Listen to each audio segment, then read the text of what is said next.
ساب البلد سافر بعيد بكت الدموع بإذن النبي. ساب البلد سافر بعيد بكت الدموع بإذن النبي. خلاني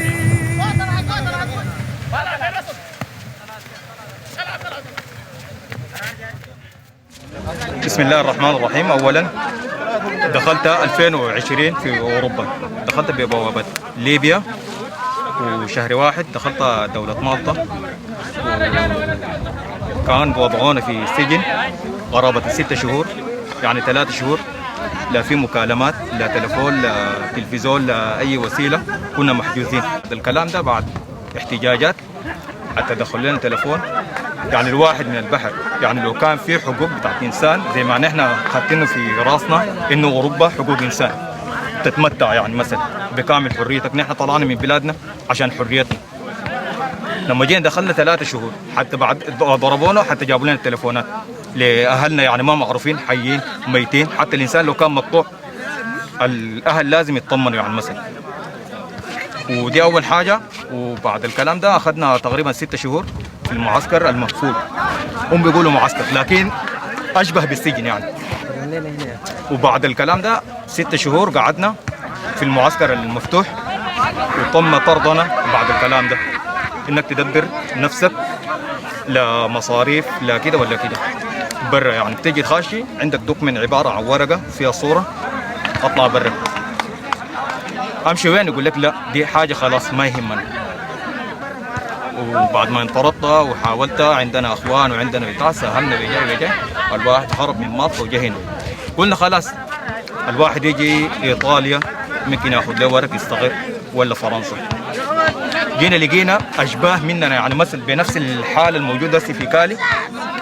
يعني الواحد يقول لك راقد في عباره عن خيمه في الشارع، يقول لك انا عندي 4 سنة 5 سنة ما ادوني ورق. في المانيا يعني نفس الكلام. نبصم وين؟ نقعد وين؟ نعمل شنو؟ يعني مثلا تضرب لواحد من اخوانك، يعني واجهته يعني لقيته في ليبيا يعني مثلا، ولا سمعت به هنا عنده اخوه، يقول لك والله في انجلترا الناس وضعها كويس انه بيخطوك في بيت بيحترموك بيقيموك. اما جينا هنا لقينا الحاجات دي ما فيش يعني. بعد ما جينا وغامرنا هنا في كالي يعني شفنا الوضع، يعني الحاله الناس انت بتشوفها هنا ما عاجبنا نحن، لكن غصبا عننا للحاله حاليا نحن فيها. يعني النوم تحت يجيك البوليس من الصباح يشبط لك المشمع يبخك انت داخل البتاع مثلا.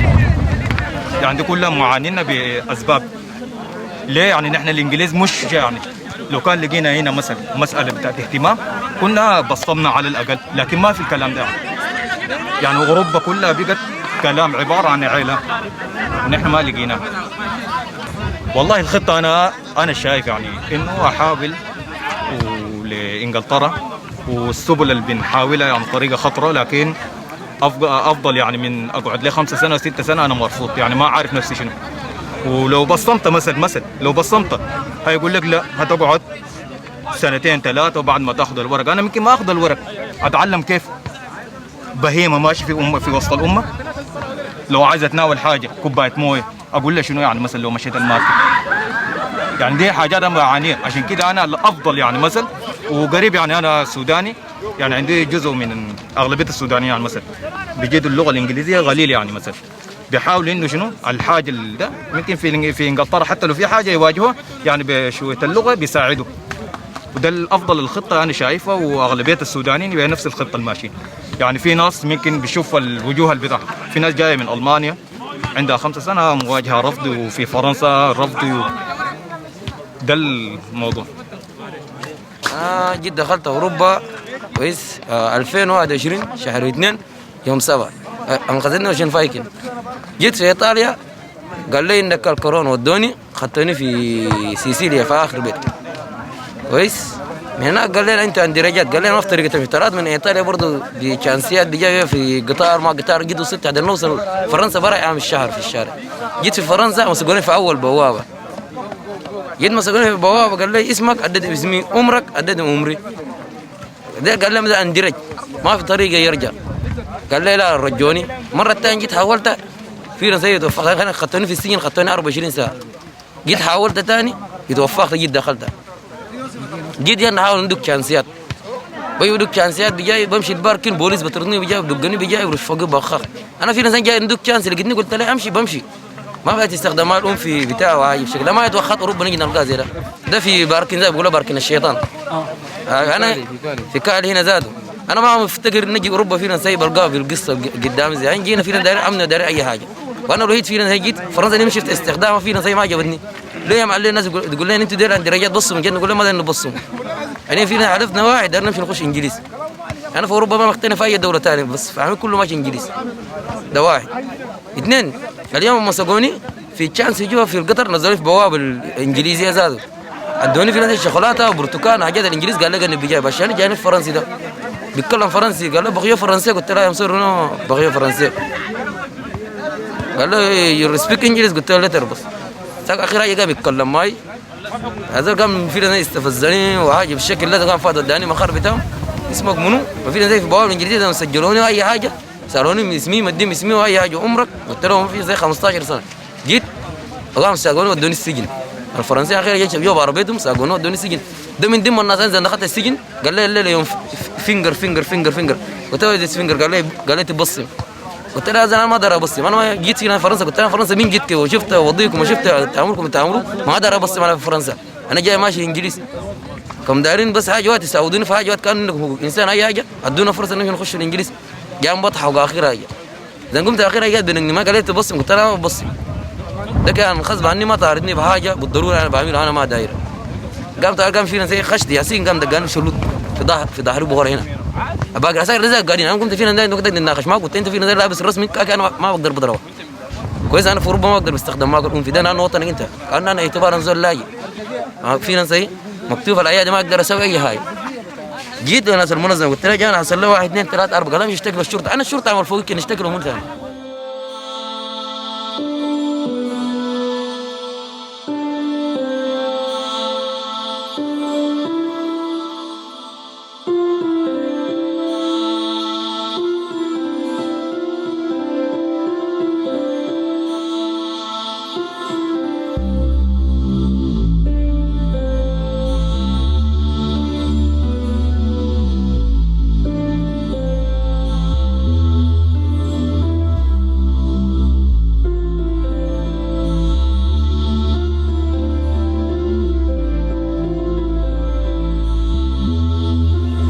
منو ضربك؟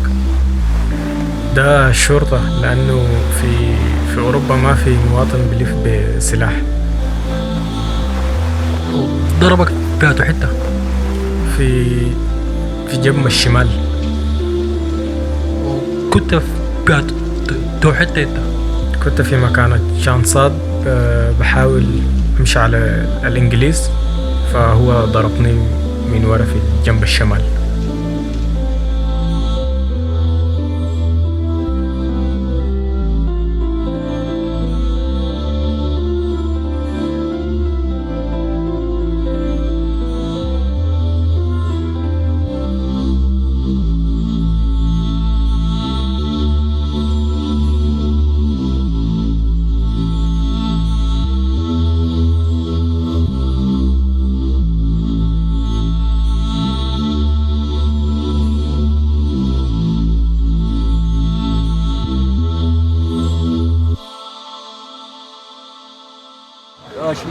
انا قلت لنا يا جماعه دايرين خلينا زي يساعدونا في ناس عندنا اهداف يا جماعه انا في ناس هدفي كله داير اخش انجليز انا في ناس زي هدفي كل في ناس زي داير انفذ كده ما فينا في اوروبا ما في دوله تنفذ الا الانجليز انا وش زول استعمار انجليزي واحد هنا والله اقسم لك جايين السودانيين كتار كويس في ناس جايين سودانيين فينا كتار اي خلي السودانيين واحد ما عنده فينا زي فلوس زول لا ما يقدر يجيب له قمه محرك شنيت لهم في البحر ده ما بحاولوا العربات دي يا اخي يجوا الباركن يفكوا لك كلب سكورتي يمسكوك يدقوك لقوك سخير ده كان اقنع مره واحد اعتبارا يفكوا لك كلب بالشرطه في وشك ملابسك ليلينك اي حاجه يقول لك بامبينو نو كمان هي اوروبا بامبينو سليب قال ماذا يا انا هروبات طردني معروف انا حرق طردني انا كي جيت هنا ده اهميني مش انا قلت ليس خير ما داير دولتك اديني فرصه نقدر نتخرج. انا اخذت دورتك اعتبارا المخرج نتخرج بها، ما في ذات استخدام معي زي مجرد كم ايام استحملني. اي شيء اللي خيمتي يقول لك تمشي مع الاندريات. يا اخي مع الاندريات مع لاني الشارع ما اعرف انه وين زاد. نقول لها جان سعودون ودونا اندريات مويه ودك مطر كاب بتجي تقني في اقرب محل تقول لها تتكه كده يجي بوليس يطردها. يعني لا حراميه ولا ناس بتاع النحب ولا ناس عندنا سلاح. ولا يوم قبض قال سوداني تعال الله واحد ولا سوداني السرق ولا سوداني اليوم قال لك قال انا ننقل والناس اللي قدام يوم ما سمع السودان قال صار حاجه، يوم ما لقى السودان جاب حاجه. مشكلتهم شنو يعني هم فينا زي كم بيعاملونا كعامل كابه زي ده. ادونا فرصه يا جماعه بحر جيبونا سفينه تشيل عربات دي مره واحده بيشيل الجنقل كله يرتاحوا راحه كده. طلعوا ايه جنينه منهم عادي لازم. تمام. نحن اليوم كله بنقضي الصفوف في الصفوف طبعا، من صف الحمام لصف الشاي لصف الاكل لصف يعني كل صف. اولا كده اصحى الصباح بدري اجري بدري عشان هنا اجيب في صف الحمام امشي استحمى واجي راجع. بعد شنو اجي اقعد قبل ما بس اخذ التكت بتاع الحمام ثاني امشي اجيب صف ثاني بتاع الاكل ثاني. بعد فتره شويه ثاني ارجع اجيب صف عشان شنو في منظمه ثانيه بتجيب شاي وقهوه وبرضه في اكل. ما هو كله نقضيه صف في صف في صف في صف لحد الساعه 5 كده. لحد الساعه 5 انا بخلص الصف ثاني بعد شويه.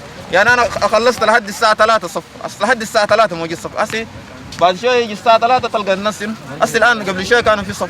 بعد ما نخلص الصف الساعه 3 بعد تمشي الثاني تاخذ ريست شويه. بعد طبعا همنا الاكبر طبعا احنا عايزين نصل بريطانيا. بعد تمشي شنو تحاول انك تعبر الحدود ويحصل الانتهاكات زي ما حكيت لك من قبل.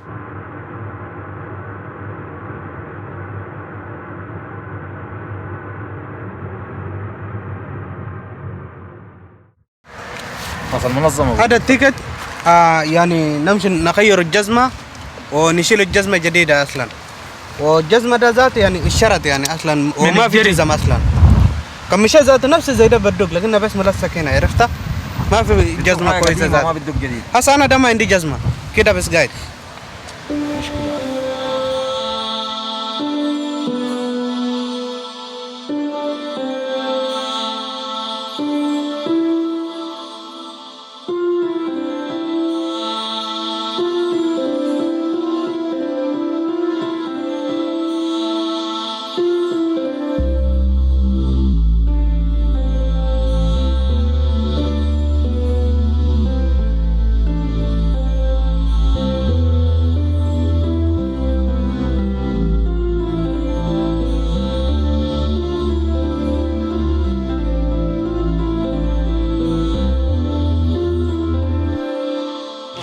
يلا ده مكان البوليس بيجي هنا طبعا.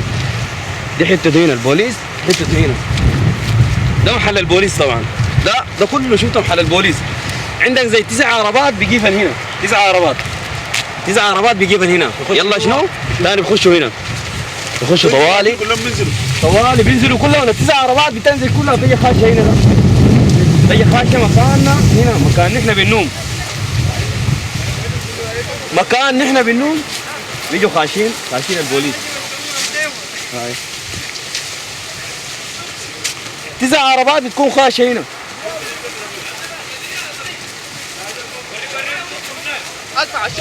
وطبعا شنو احنا عايشين هنا في الكوشه دي. احنا عايشين هنا، دي عيشتنا هنا. يعني البوليس ما مريحنا، نحن في الكوشه هنا بوليس ما مريحنا. حيجي طوالي خاشي معانا طوالي يعني محل سكننا هنا، محل السكن بتاعنا ده محل السكن بتاعنا.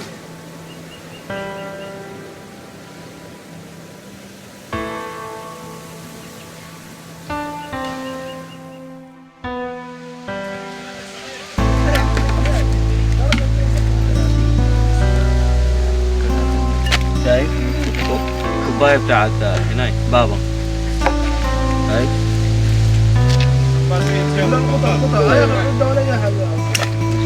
دي طبعا بنشربها الشاي كوفي بتاعت الشاي دي، كوفي بتاعت الشاي دي طبعا، بتاعت الشاي حقت بابا برضه. بابا حقت بابا بيعمل لنا الشاي بابا ده الحنين لا زي امنا هناك.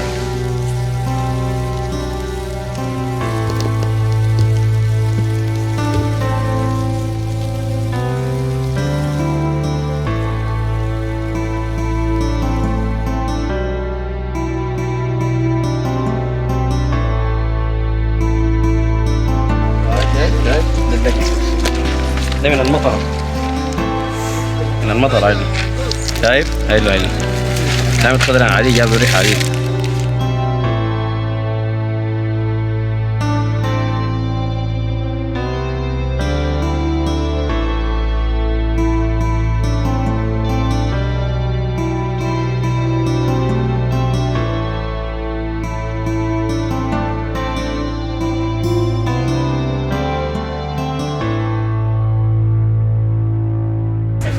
طبعا بعد ما تغسل ملابسك طبعا شنو حتاخدين عشان ينشفن، بتخدين في الشدن هنا عشان ينشفن كله، عشان ينشفن الملابس دي كلها عشان تنشف بتخدها وين؟ في الشدن كده عشان تنشف من المطره ومن الجو الكعب ومن هناك. نحن كسودانيين بنعيش في كالي بنعاني من مسألة إنه بنمشي الكوبري في الجنجل، كل ما يكون في مطر بنمشي النوم تحت الكوبري، يجوا الفرنسيين يفلقونا بالبيت والقزاز ويشتمونا. مرات تطلع من بهناك يجي البوليس يرشوك بالبخاخ وما تعرف تمشي وين، تكون لافف في الشارع. This innovative approach, driven by our shared humanitarian impulse and made possible by Brexit freedoms, will provide safe and legal routes for asylum while disrupting the business model of the gangs. Because it means that economic migrants taking advantage of the asylum system will not get to stay in the UK, while those in genuine need will be properly protected, including with access to legal services on arrival in Rwanda, and given the opportunity to build a new life in that dynamic country, supported by the funding we are providing. The deal we've done is uncapped, and Rwanda will have the capacity to resettle tens of thousands of people in the years ahead.